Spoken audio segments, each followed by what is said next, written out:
Some good news regarding Conor McGregor last week. Dana White saying that they've been talking. His manager, Adi Attar, telling me that they've been talking. It appears as though the retirement gimmick is no more. What do you think they're talking about, if you had to guess? In terms of a fight, I don't know. I actually don't even know because I don't know where he fits right now, right? With everything, and I don't know where he fits.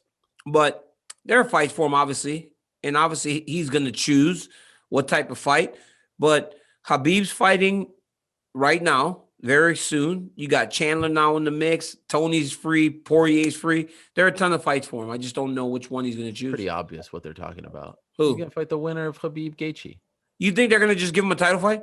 Absolutely. They said they were going to give him a title fight a year ago after fighting Cerrone. Now the fight is coming up. Hopefully in 2021, around March or so, there'll be fans. And it's quite obvious that the timing works out here.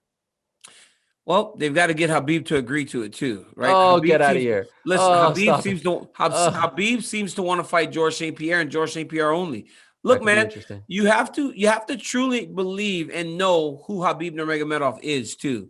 I know that it's going to be very enticing to go fight and make all that money again, but I don't know. I think he wants to fight GSP. If his mind's set on something, I'm sure that's what he's going to do. Okay, so you're saying that right now they're just talking. There's nothing that they're really talking. I don't think there's a fight yet. There's a fight yet, but there are a ton of options. Well, lightweight is super interesting because all of a sudden here comes Michael Chandler from Bellator. He's now been signed to the UFC. Now, this whole situation is super weird with the Khabib and Gaethje fight because Michael Chandler is now the backup fighter for the title fight. It was originally supposed to be Ferguson versus Poirier. And as I told you, I think a week or so ago, the situation was Ferguson would get bumped up if Gaethje fell out, and then Poirier would get bumped up if Khabib pulled out. Well, they couldn't come to terms with either one of those guys. They tried to do Ferguson Poirier, then they tried to do Ferguson versus Chandler after Poirier couldn't come to terms.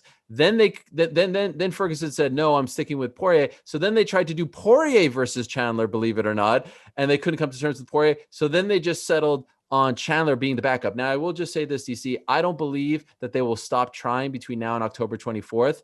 I wouldn't be surprised if they go back to the well of either Ferguson and or Poirier to fight Chandler. I don't think they want to have Chandler debut in this kind of way because it's a very unique thing. Mm-hmm. But what do you make of the decision to put Chandler, who's coming off a big win over Benson Henderson in Bellator, who's a free agent, but wasn't the Bellator champion, it's Patricia Pitbull, in this spot as the backup fighter for a title fight, at least as of right this moment? Well, Michael Chandler for a long time has been one of the best lightweights in the world, right? Like, unless you're just a complete homer for one organization, you recognize his talent and who he is. He's a two-time Bellator champion. He's a fantastic fighter. It's odd, right? Because you don't want your new toy to just sit on the shelf. You want him to be on display as early as possible. So I believe that if they can't get one of those guys to fight, they're going to go and try to find someone else. And there are a number of guys at 155 that are willing to fight Michael Chandler. It's just a matter of finding the right one. I don't believe it's going to end like this. I don't believe it's going to be Chandler just sitting, making weight just in case. I do believe he's going to have a fight. I'm just not sure who it's going to be yet. But it'll be one of the guys in the top 10. It'll be somebody in the top 10. DC, if he actually debuts like this as a backup fighter, this would be one of the strangest debuts in combat history since when Bret Hart debuted in WCW as a guest referee. I mean, you don't. There would be no debut. He would just actually step on the scale and leave. It was just step on the scale and leave. No, but I remember when Bret Hart went to WCW and he showed up as the guest referee. It was just weird. It's like, what is this? It was bad. A referee. The way you debut a guy. So now here's what the thought process was: get him into the main event scene. The only way to push him into that scene was to make him the referee because Savage. Well, that's what this is. Get him into the main event scene, but he needs to fight someone because you don't know how much you promote the guy, right? Like, you don't want to promote a backup fighter, but then if he steps in on like 2 days' notice, you haven't promoted him enough, right? So it's just, and here's the historical part of it. Do you see the last time a non-champion debuted in the UFC, right? And fought for the belt was UFC 177 when Joe Soto fought TJ Dillashaw on 24 hours notice when Renan Barão, got hurt while cutting weight. That UFC 177 was a long time ago. Prior to that, it was Dominic Cruz, it was Jose Aldo, it was Gilbert Melendez who debuted in the UFC with a title fight. However, those guys were champions in the organization prior.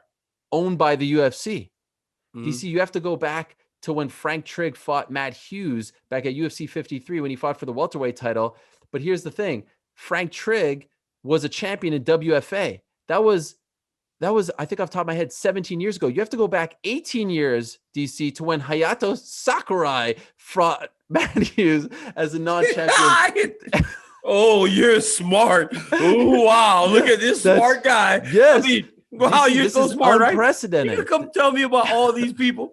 You gonna come try to tell you gonna sit here. I'm looking at my clock.